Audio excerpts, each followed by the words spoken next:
நினைச்ச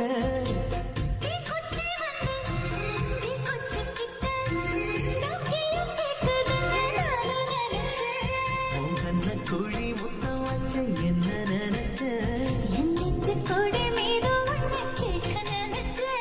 என் பேராச நூராச கேட்கை